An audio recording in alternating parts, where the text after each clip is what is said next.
berkas-berkasnya. Yang kedua, kami mencoba untuk ikhtiar mengajukan permohonan penangguhan. Dan dalam rentan ini kami sudah konsolidasi dengan sejumlah tokoh untuk memberikan jaminan. Di antaranya ada Pak Sunarko, Majen TNI Purnawirawan, ada Pak Kurseno, Komjen Pol Purnawirawan. Ada juga Pak Din Samsudin sudah mengirimkan jaminannya. Nanti kami tinggal mengkompilasi. Terakhir sudah ada kira-kira 50-an jaminan dari tokoh-tokoh untuk memberikan dukungan kepada Pak Roy Suryo dan kepada penegak hukum bahwa Pak Roy Suryo Dr. Diva itu akan kooperatif menjalani proses, jadi tidak perlulah dilakukan penahanan. Apalagi sekali lagi penahanan ini tidak relevan ketika ada Sylvester Matutina dari kubu saudara Joko Widodo yang sudah inkrah tetapi tidak pernah dilakukan upaya paksa. Jangankan dilakukan penangkapan dan penahanan, diburu pun sampai hari ini tidak kita ketahui apakah seorang Sylvester Matutina itu diambil upaya paksa. Dan besok di Kejaksaan Negeri Jakarta Selatan, institusi yang sama yang harusnya mengeksekusi Sylvester Matutina, semestinya tugas jaksa yang pertama adalah justru mengeksekusi putusan, bukan memaksakan seorang yang masih status tersangka untuk ditahan. Karena itu kami akan konsolidasi dengan tokoh-tokoh agar tokoh-tokoh ini memberikan jaminan dan ada agar keyakinan dari pihak kejaksaan untuk tidak melakukan penahanan. Karena ini kan penahanannya sebenarnya dari kepolisian yang belum ke tahap jaksa. Maka setelah pelimpahan kami akan minta ada jaksa dengan memberikan jaminan tidak perlulah. Kalau untuk ke persidangan kita siap bertarung. Saya siap ketemu dengan saudara Jokowi dan saya akan pertanyakan seluruh dokumen yang berkaitan dengan saudara Joko Widodo dari SD, SMP, SMA, bahkan S1, dan saya akan merepetisi apa yang dulu saya persoalkan di Pengadilan Negeri Surakarta saat mengadili Bambang Tri dan Gus Dur yang saat itu saudara Joko Widodo tidak pernah hadir, bahkan ijazah aslinya yang katanya ada tidak pernah dihadirkan, tetapi karena perkara ijazah ini Bambang Tri dan Gus Dur divonis 6 tahun, kami ajukan banding jadi 4 tahun dan hari ini inkrah. Jadi sekali lagi ini adalah kezoliman.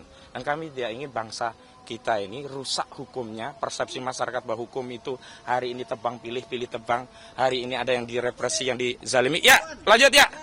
Itu ternyata terjadi. Kita tidak mau hukum ini hanya untuk melayani kepentingan, keinginan saudara Joko Widodo. Kalau saudara Joko Widodo gentleman, ambil langkah seperti yang dilakukan oleh Luhut Binsar Panjaitan ketika menghadapi Haris Azhar dan Fathia Maulidiyanti. Yakni apa?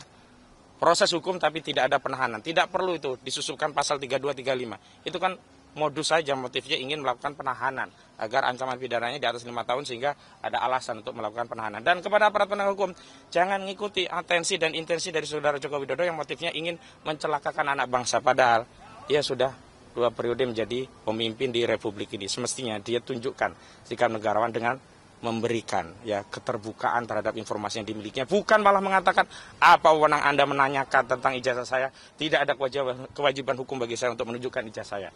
Dan ini sekali lagi bahkan seorang tokoh sekelas Pak Yusuf Kalla yang memberikan nasihat untuk menunjukkan ijazahnya pun masih ditafsirkan sebagai orang yang tidak percaya ijazahnya dengan menyatakan semuanya nanti akan kita tunjukkan di persidangan. Dan itu adalah kebohongan yang direpetisi. Kenapa? Dalam sidang pidana yang punya kewenangan untuk mengajukan bukti itu bukan lagi orang yang melapor, tapi sudah berpindah kepada jaksa. Sehingga narasi akan ditunjukkan di persidangan itu tidak relevan. Kenapa? Bukti dokumen itu semuanya menjadi bukti persidangan yang kewenangannya ada pada jaksa. Kecuali dia menyatakan, nanti Pak Jaksa yang akan menunjukkan ijazah saya karena sudah disita. Itu baru benar.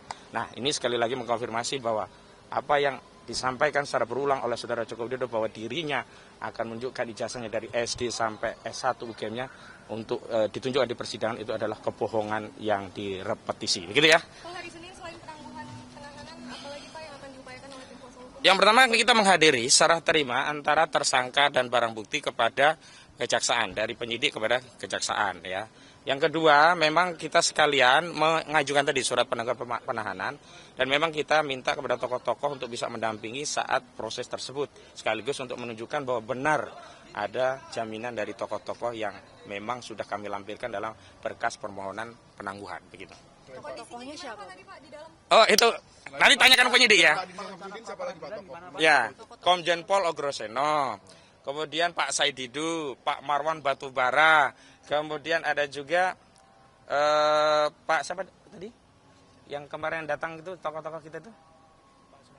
Oh ya udah tadi. Nah, kita juga masih terus mengkonsolidasi tokoh-tokoh lainnya. Nanti ini juga gabungan karena ada LBH APPP Muhammadiyah juga terlibat. Nanti ada juga konsolidasi dukungan dari Pak Gufroni selaku Ketua Tim LBH AP Muhammadiyah yang juga bersinergi dalam pembelaan kasus ini. Juga di tim ini juga kita akan konsolidasi dengan Pak Danin siapa? Yang di Australia itu lupa aku namanya. Denny Indrayana ya, yang memang bagian dari tim ini, dan kita konsolidasi juga dengan tim-tim yang lain bersama Pak Refli Harun dan yang lainnya. Kira-kira itu ya. Tapi kalau timnya memang kita udah banyak ya, ada Pak Ahmad Yani dan yang lain juga akan terlibat dalam menangani kasus ini. Buat rawat inapnya nggak tahu Bang sebenarnya. Ditanyakan saja ya, bukan kewenangan kami. Nanti saya salah, kesehatan kan bukan urusan saya. Seperti pendukung Joko Widodo, ada Jokowi siapa itu Freddy Alek Damanik menyatakan Pak Jokowi sehat, lalu RTPSI marah-marah, itu kan bukan kewenangan dari Projo ya, atau relawan. Nah, saya nggak mau masuk. Saya tetap proporsional sesuai dengan apa yang menjadi kewenangan saya ya. Oke, cukup ya. Pak, ada rencana mau pra-peradilan, Pak? Pra-peradilan di waktu yang mepet ini rasanya tidak relevan. Apalagi ketika kita ngajukan pra-peradilan, kemudian berkas dilimpahkan, kan kita gugur, kehilangan objek. Itu ya buang-buang waktu saja lah ya. Tetapi bahwa penangkapan Pak Roy itu adalah penangkapan yang tidak beradab, ya kami sampaikan kepada rakyat. Karena saya ingin rakyat itu ikut mengadili perkara ini. Kenapa? Kita tidak terlalu percaya pada proses peradilan ketika prosesnya itu sendiri sudah tidak adil. Bagaimana mungkin orang dijemput secara paksa, ditangkap, ditahan, pada sebelumnya sudah kooperatif, wajib lapor rutin, tetapi dilakukan tindakan. Dan tadi ada hal yang penting untuk perlu saya konfirmasi. Kalau akan ada media yang nanya-nanya ke saya, ini ada nggak video penangkapan Pak Roy? Saya katakan kalau ingin situasi apa penangkapan itu, nontonlah film G30 SPKI. Seperti itulah kira-kira cara dari penyidik melakukan penangkapan. Padahal bisa WA dulu. Tidak sempat buka baju, tidak sempat mandi, bahkan hanya cuci muka. Nggak boleh bawa sendal.